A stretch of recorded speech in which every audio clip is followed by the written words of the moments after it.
Dan Iya. ketika komunikasi ini berjalan dengan baik, Iya. maka akan mudah terjadi transfer Of knowledge. of knowledge itu. Oh, Ya. oke. Baik, para pemirsa sekalian.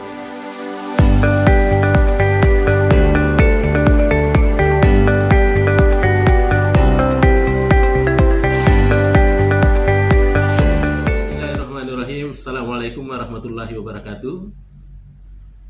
Alhamdulillahirrabbilalamin. Wassalatu wassalamu ala asrafil anbiya wal mursalin Sayyidina Muhammadin wa ala alihi wa sahbihi ajma'in.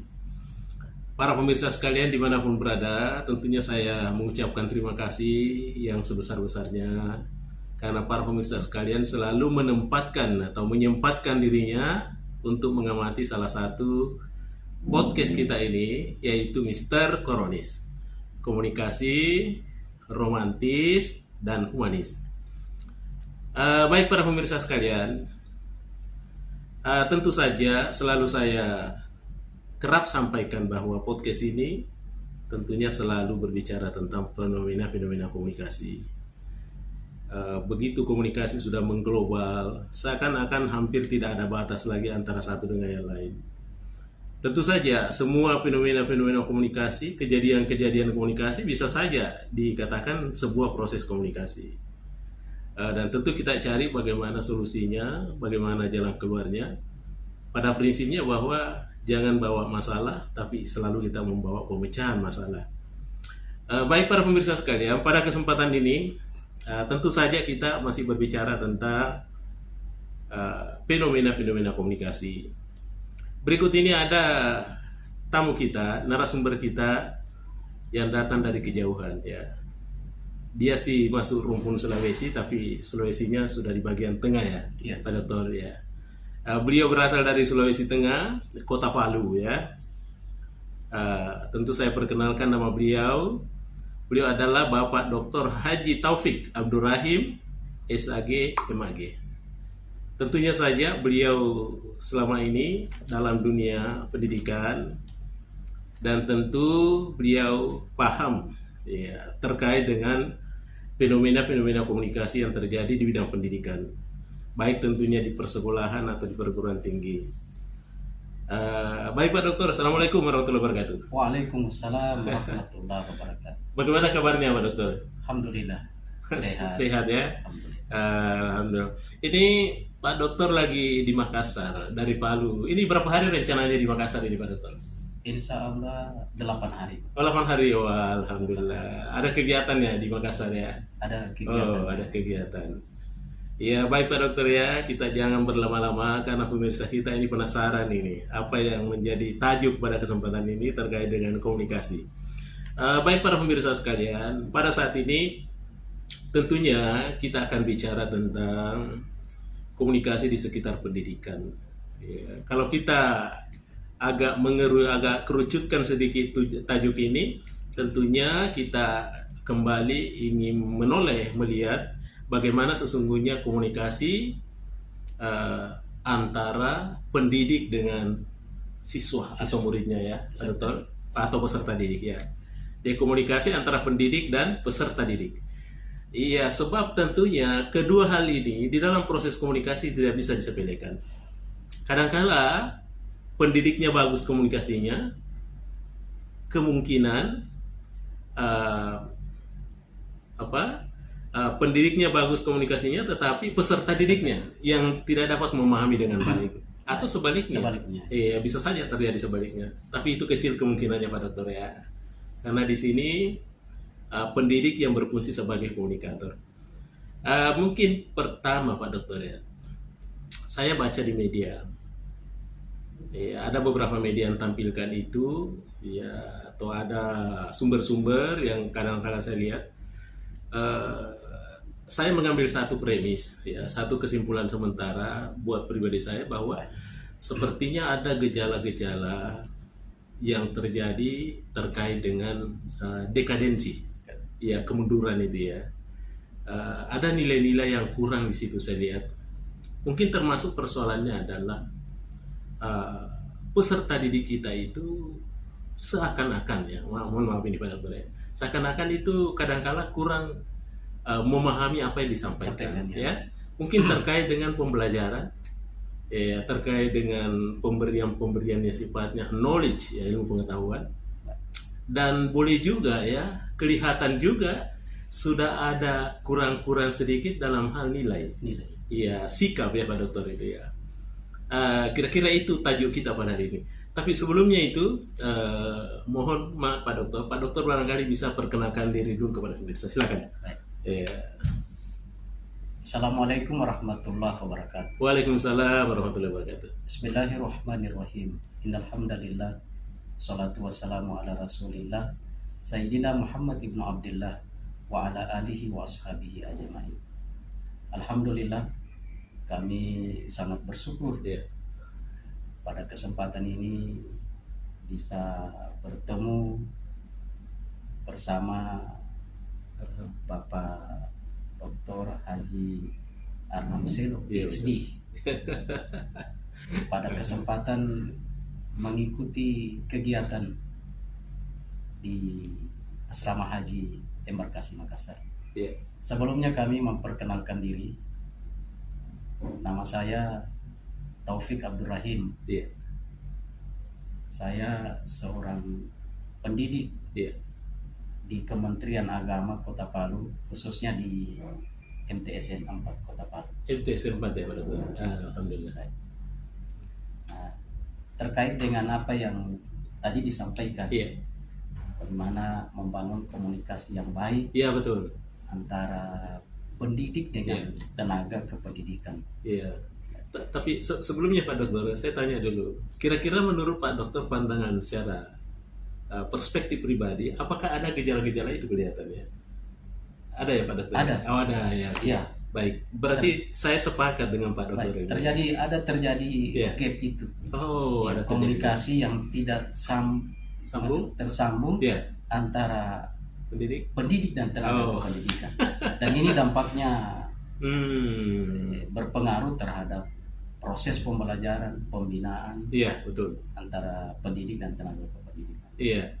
Baik, para pemirsa sekalian. Jadi, alhamdulillah saya sependapat dengan beliau bahwa ada pergeseran sedikit ya. Ada gap sedikit antara komunikasi yang terjadi antara dari pendidik kepada peserta didik. Peserta Ya, didik. Dokter, ya. Oke. Begini Pak Dokter ya. Saya lihat ada dua gejala, ada dua yang mengejala Pak Dokter ya. Mungkin ini yang kita sorot ini. Yang pertama adalah menyangkut masalah apa ya, transfer of knowledge itu ya. Bagaimana caranya memberikan pemahaman kepada peserta didik Pak Dokter ya. Tentu saja berbeda dengan tingkat MTSN, tingkat MAN, Ya. dan tingkat perguruan tinggi. Boleh jadi ada perbedaan. Baik. Kita akan mendengarkan beliau bagaimana kira-kira ini komunikasi yang efektif di antara kedua itu. Silakan Pak Dokter. Baik. Terima kasih Pak Iya. Pak Dokter. Pertama, bahwa komunikasi Iya. itu menjadi bagian penting Iya betul. yang tidak bisa dipisahkan dalam kehidupan kita sebagai makhluk sosial. Sehingga komunikasi ini merupakan aktivitas dasar dalam kehidupan kita. Iya. Nah, melalui komunikasi Ah, kita bisa berinteraksi Betul. dalam semua lini kehidupan kita. betul sekali. Termasuk salah satunya Iya. adalah komunikasi yang baik Iya. antara seorang guru dengan peserta didik. Dengan peserta didiknya. Peserta didiknya. Nah, pada kenyataannya Iya. terkadang terjadi komunikasi yang tidak terbangun rapi Oh, ya oke. Ya. antara guru Guru dan peserta didik. Peserta didik. Sehingga pesan-pesan yang akan disampaikan, transfer of knowledge, Iya betul. ini terkadang tidak tersampaikan. Iya betul. Ya, Hmm. karena ada kesenjangan tadi itu. Betul. Nah, bagaimana caranya mengatasi kesenjangan ini? Hmm. Nah, yang pertama, Iya. agar supaya komunikasi ini terbangun dengan baik, Iya. maka baik guru maupun Peserta peserta didik menggunakan bahasa yang baik. Oh, Jadi oke. kunci pertama Iya. adalah menggunakan bahasa yang baik. Hmm. Ya, termasuk kepada siswa Ya. tingkat MTS, Ya. MA, MA betul. perguruan tinggi, bahasa yang baik. Bahasa yang baik ya betul. Nah, dengan bahasa yang baik, Hmm. maka yang akan menerima pesan itu Iya. akan mendapatkan kesan yang bagus pula. Oh, Tapi ketika diawali Ya. dengan bahasa yang kurang kurang baik, baik. Iya. dalam arti kata tanda petik kurang beretika, Iya betul. Maka disinilah terjadi komunikasi yang tidak akan bisa nyambung karena sudah diawali dengan bahasa yang kurang baik. Oke. Nah, yang kedua, Iya. supaya komunikasi terbangun antara siswa dan guru, Iya. terutama dalam transfer ilmu ini, Pak. Iya, betul. Maka guru sebelum melakukan transfer ilmu dalam arti kata mengajar, Iya. maka harus menyamakan dulu frekuensi antara guru dan dengan peserta siswa, didik. peserta didik. Jadi dalami dulu kejiwaannya. Iya. Oke. Sebelum kita memulai pelajaran, Iya. kita melakukan dulu memahami situasi anak-anak, dalami kondisinya dan Iya. sebagainya. Betul. Nah, kalau frekuensinya sama, Iya. maka insya Allah akan mudah untuk melakukan Iya. proses pembelajaran. Kemudian, Iya. agar komunikasi ini berjalan dengan baik, baik Iya. guru maupun siswa, Iya, betul. maka salah satunya harus menjadi pendengar yang baik. Oh, salah satunya ya. Yang ketiga. Iya, yang ketiga ya. Ya, ketiga Oke. harus menjadi. Jadi ketika guru menyampaikan pesan komunikasi. pesan komunikasinya, Iya, betul. maka peserta didik harus menjadi pendengar yang baik. Pendengar yang baik. Oke. Demikian sebaliknya. Iya. Ketika siswa peserta didik juga menyampaikan pesan-pesan komunikasinya, Iya, betul. maka kita guru Juga harus menjadi pendengar yang pendengar baik. yang baik. Oh. Sehingga siswa dia akan merasa dihargai, Iya. dia akan diayomi, Iya, betul. sehingga dengan sendirinya Iya. dia akan merasa tenang, senang ketika bertemu dengan guru itu, dan akan menjadi favoritnya guru Iya, tersebut, betul. guru favoritnya, Betul. karena dia merasa diperhatikan apa yang disampaikan. Sehingga ketika guru itu misalnya berhalangan ada kegiatan dinas luar, Iya.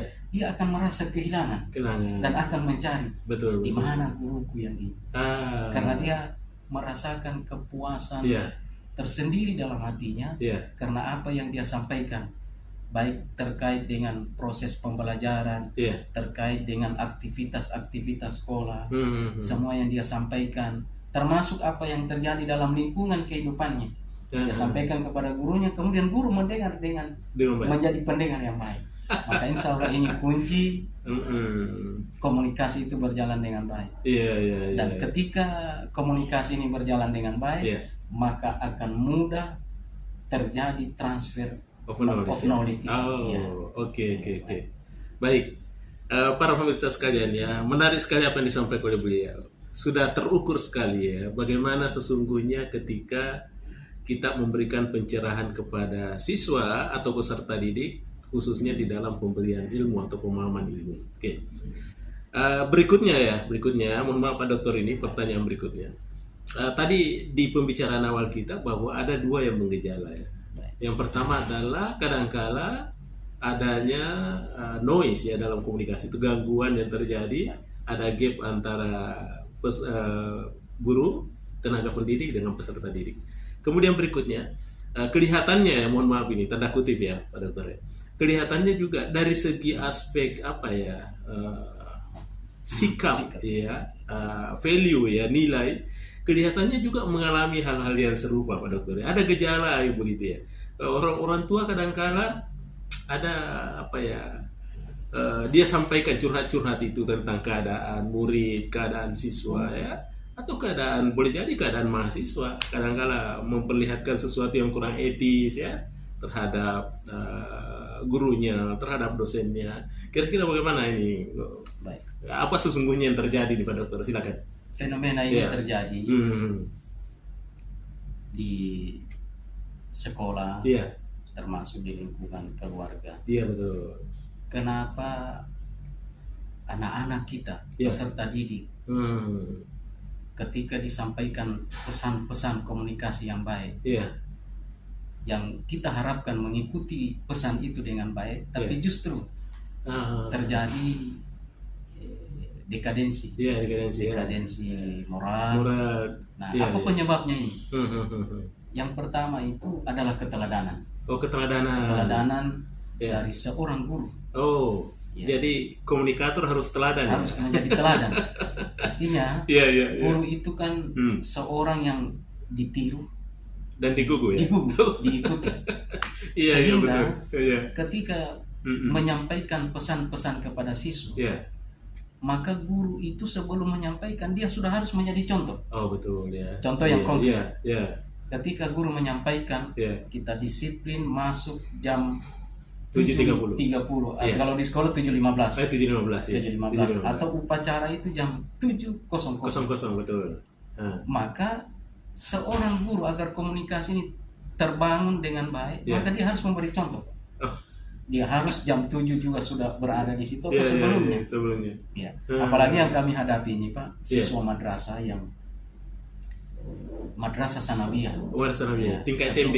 Tingkat SMP betul. Nah, di sini masih butuh pengayoman. Betul. Salah satu contohnya di madrasah itu sholat berjamaah terjaga dengan baik. Yaitu zuhur dengan asar. Ya. Kenapa juga asar? Karena diberlakukan 5 hari sekolah. Lama sampai dengan 3:30, bahkan jam 4 baru meninggalkan sekolah. Nah, kenapa sistem ini terbangun dengan baik? Siswa dengan sendirinya tanpa disuruh sudah langsung menuju ke masjid juga waktu zuhur. Karena guru memberikan keteladanan. Gurunya lebih duluan. Memberikan contoh tanpa harus berteriak. Guru sudah pergi dengan sajadah, membawa sajadah, itu langsung menuju masjid, maka dengan sendiri. Nah, kenapa terjadi dekadensi moral sekarang ini? Pergeseran nilai. Betul. Pesan yang disampaikan guru seakan-akan tidak dihiraukan, Pak. Betul. Salah satunya itu adalah hilangnya keteladanan. Hilangnya keteladanan dari seorang guru yang harus digugu, ditiru, tapi justru tidak memberikan contoh teladan yang baik. Saya kira kalau keteladanan ini bagus, maka dengan mudah pergeseran nilai itu akan bisa kita hindari. Yang kedua, kenapa terjadi dekadensi moral seperti ini, Pak? Di sekolah kita bimbing, diarahkan, semua sekolah pasti melakukan pembimbingan yang sama, mengarahkan dan mengantarkan siswanya untuk mencapai kondisi yang baik. Tetapi berapa jam dia di sekolah? Terbatas kan? Terbatas. Setelah itu dia akan pulang menuju lingkungannya masing-masing. Betul. Nah, kenapa terjadi dekadensi moral? Karena antara kerjasama antara guru dan orang tua terkadang terjadi gap. Antara guru dan orang tua ya. Kita berharap idealnya setelah pulang dari sekolah orang tua harus melanjutkan pembinaan itu di rumah ya. Betul. Tetapi mungkin karena kesibukan, aktivitas yang lain, terkadang ini tidak terkontrol, sehingga anak ini mencarilah perilaku lain di luar rumahnya, melakukan aktivitas, dan kesini kadang terjadilah hal-hal yang tidak diinginkan, sehingga terjadilah pergeseran nilai ini. Apa yang diharapkan di sekolah setelah dia pulang, karena pengaruh dan sebagainya, ini sangat rentan sekali. Sehingga terjadi hal-hal yang tidak diinginkan. Dan ketika dia melakukan itu, walaupun di luar jam sekolah, orang akan terus menyebut sekolah di mana. Walaupun pasti disebut institusinya. Dan kita juga sekolah, walaupun di luar jam sekolah, kita juga akan terus terkait dan melakukan pembinaan. Nah, disinilah peran pembinaan di sekolah yang harus terus dijaga dengan baik oleh institusi kita ini. Jadi pembinaan akhlak itu yang lebih penting. Kemudian di samping kemampuan intelektualnya kita asah terus. Nah, pembinaan akhlak. Pembinaan akhlak inilah melalui sholat duha. Betul. Bahkan ada yang sangat fenomenal yang kita lakukan di madrasah sekolah. Yaitu siswa bukan diwajibkan, siswa harus sudah berwudu dari rumah.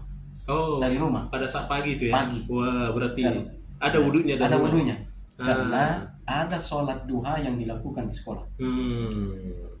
Untuk apa sholat wudu dari rumah? Karena pertama, memang fasilitas wudu yang tidak memungkinkan di sekolah dengan jumlah yang ratusan, fasilitas wudu terbatas. Tetapi bukan persoalan fasilitas wudunya.